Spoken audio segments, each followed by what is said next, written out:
Welcome back to another episode of A Midwest Conversation. We're putting out content as fast as we possibly can, and I'm loving it. If you're loving it, don't forget to subscribe to this YouTube channel. Also, subscribe to my Substack, midwestconversation.substack.com. First link in the description. You get the video one day before anyone else on YouTube does. You also get access to written pieces that I've put together in the past. You can also follow me on Twitter and Instagram. Those links will be down there in the description as well. Share with a friend. I appreciate you. Enjoy the video. In the last video, we pointed out shitty Republican proposed laws. Today, let's call out some Democratic corruption. Last week, the National Restaurant Association, one of the largest restaurant lobbies in the country with a total revenue of $249 million in 2018, held a meeting. The meeting was titled Seeking Unity, Conversations on Finding Bipartisan Solutions. Members of our U.S. legislature attended this lobby meeting. Now, these meetings are supposed to be private. No access to the press or the public. Well, thanks to some leaked audio attained by the independent journalists over at the Daily Poster, the public can get a peek behind the curtain. Senator from West Virginia, Joe Manchin, was there talking about how he believes, quote, the federal minimum wage should not be more than $11, with tip workers getting half of that, end quote. From your lips to God's ears. That was an exact quote from the National Restaurant Association's Executive Vice President, Sean Kennedy, in response to Joe Manchin. Sean Kennedy, Executive Vice President of the National Restaurant Association, used to work for the Obama White House. He was actually a special assistant to the president for legislative affairs. So we have a former legislative assistant to President Barack Obama, now the executive vice president of one of the largest lobbying firms in the country. Does that sound fishy?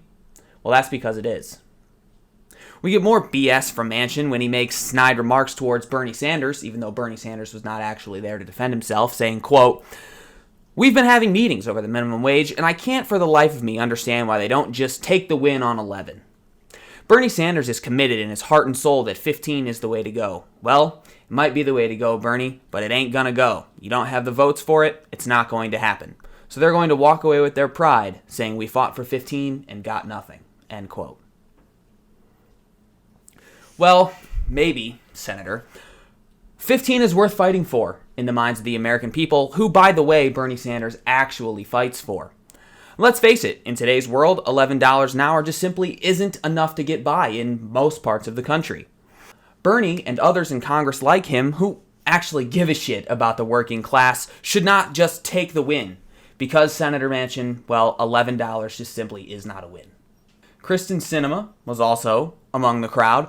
Kristen Sinema is a senator from Arizona, and you might remember Senator Sinema from a video that went viral of her voting no to add a $15 minimum wage amendment to the most recent COVID relief bill. Miss Sinema, no. Now, along with the National Restaurant Association giving Senator Sinema $10,600 to her campaign in 2020, the president of the association, Kennedy, praised her by calling her a true moderate.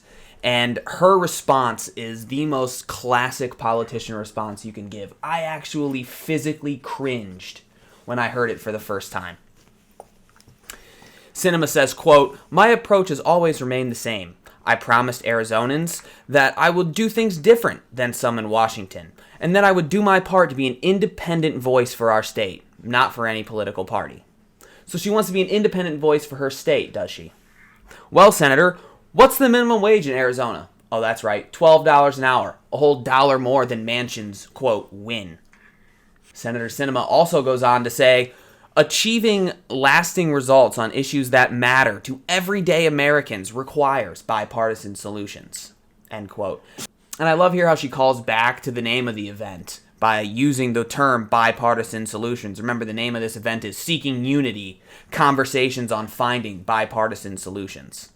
Classic politician. Senator Sinema, I have a question for you. Do you really want to talk about issues that matter to everyday Americans? Because according to a recent Reuters Ipsos poll, 59% of Americans support raising the federal minimum wage from $7.25 an hour, what it is right now, to $15 an hour by the end of 2025. This is standard practice in Washington. We have White House officials and presidential aides leaving the government to fund or create or serve on the boards of these mega lobbies.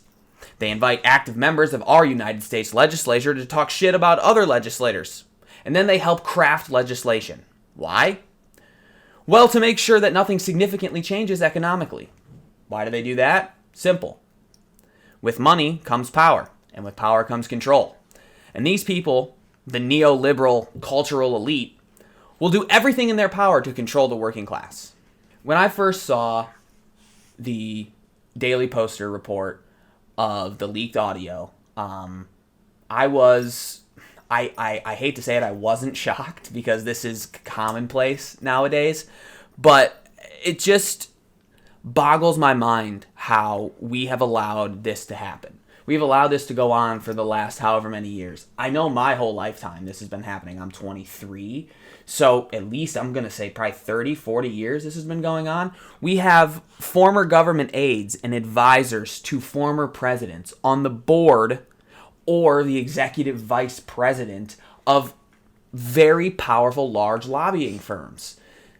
These are non-elected officials pretty much meeting in private with members of Congress to craft legislation that benefits them and only them. They don't care about the worker who's struggling to get by. All they care about is their bottom line. And our elected officials go along with it. Why? Well, because they want campaign contributions. Or, in the case of cinema, the National Restaurant Association has already given to her campaign $10,600 in just 2020. So, is she really fighting for everyday Americans and her constituents in Arizona? No. She's doing the bidding of the people who line her pockets and make sure that she has enough money to win the next election. As for Manchin, I honestly think he just might hate Bernie Sanders. Or he must have a primary coming up because he's fishing for cash. Because the fact that he's against the minimum wage increase, but he signaled support for the PRO Act, which really doesn't make any sense if you know what the PRO Act is. The PRO Act is legislation making its way through Congress right now. It actually passed the House not too long ago, and it's on its way to the Senate. The PRO Act would make it so workers would have a lot more power, and it would make it a lot easier for them to organize and form labor unions, along with other things, paid leave, that sort of stuff. So if Manchin supports having mass labor unions in the country, then I don't understand why he doesn't support raising the minimum wage. Because if we have mass labor unions in the country, the minimum wage really wouldn't even be federally regulated because workers would have bargaining power in order to negotiate their own wage, which I would venture a guess would probably be higher than $15. I want to end with a point that I've heard over the internet, not a whole lot on mainstream cable because, well, they're almost as bad as what we're talking about here, but independent people on the internet who are into politics and who follow this sort of thing, there's an overwhelming consensus that we need to overturn Citizens United. If you don't know what Citizens United is, essentially it is a Supreme Court case that they ruled that money is speech. So they don't really have clear rules and regulations about how much you can give to a specific political campaign. Now, there are rules at how much you can donate at one time, but there are no rules that say a corporation can't make multiple max donations, right? And that's, in my view, how we got to this point. We don't have any regulation or any rules that say that these massive businesses and these mega multinational corporations, they can pretty much buy politicians. And when they buy politicians, they buy legislative power. And when you buy legislative power, they can, behind the scenes, work these dirty backdoor deals and craft laws that benefit them, while the middle class and the working poor get pushed further and further and further away from prosperity. Plain and simple. In my view, elected officials kissing the ass of corporate America for money should be a crime. So that's going to do it for this episode here of A Midwest Conversation. I want to thank you for watching. If you don't know, I post on Substack. This video is actually already on Substack. So if you subscribe over on Substack, midwestconversation.substack.com, first link in the description, you can get access to not only written pieces that I've put together, but also every video I put on this channel one day before it goes up live on YouTube. If you don't want to do that, that's fine. But if you do sign up, you'll get an email every time I post something, whether it be a written piece or a video. It'll go right to your inbox, and you can view it right from there. You can also follow me on Twitter and Instagram. I would greatly appreciate that, and that would help a lot. So until next time, I'll see you when I see you.